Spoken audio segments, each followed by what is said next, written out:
Singapore ও ভিয়েতনামের বিপক্ষে আসন্ন ম্যাচকে সামনে রেখে 23 সদস্যের চূড়ান্ত স্কোয়াড ঘোষণা করেছে বাংলাদেশ ফুটবল ফেডারেশন বা ফোফে। দলে নতুন কোনো মুখ না থাকলেও ফিরেছেন বিশ্বনাথ ঘোষ, ফাহমিদুল ইসলাম, আরমান ফয়সাল ও মিরাজুল ইসলাম। দীর্ঘদিন পর জাতীয় দলে ফিরেছেন ডিফেন্ডার বিশ্বনাথ ঘোষ। সর্বশেষ 2024 সালের 5 সেপ্টেম্বর ভুটানের বিপক্ষে দেশের জার্সিতে খেলেছিলেন তিনি।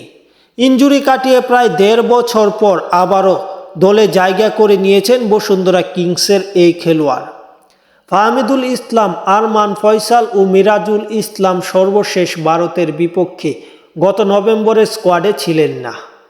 মিরাজুলের অভিষেক হয়েছিল 2024 সালের ভুটানের বিপক্ষে। সেটি ছিল তার সর্বপ্রথম এবং সর্বশেষ এখন পর্যন্ত আন্তর্জাতিক ম্যাচ।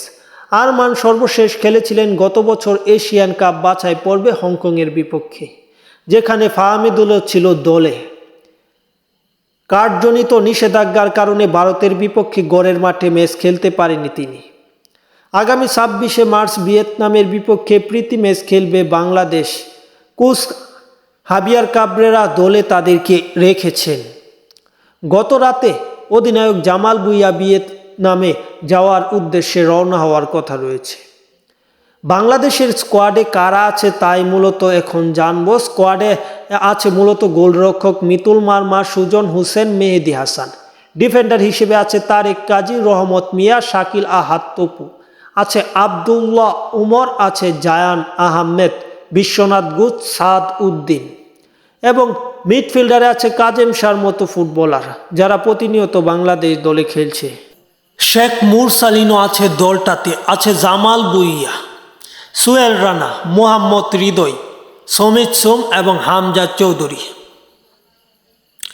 তারপর যদি আমরা ফরওয়ার্ড দেখি, সেখানেও ভালো ভালো ফুটবলার আছে যারা বাংলাদেশ দলকে প্রতিনিয়ত আগাচ্ছে।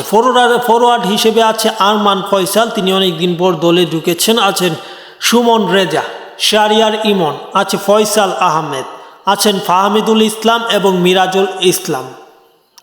মূলত এই দলটা ভিয়েতনামকে হারাতে চায় এবং সিঙ্গাপুরকে হারিয়ে বাংলাদেশ এশিয়ান ফুটবলের পরাশক্তি হতে চায়। গত কয়েকদিন আগে এমনটাই বলেছেন সমিত সোম।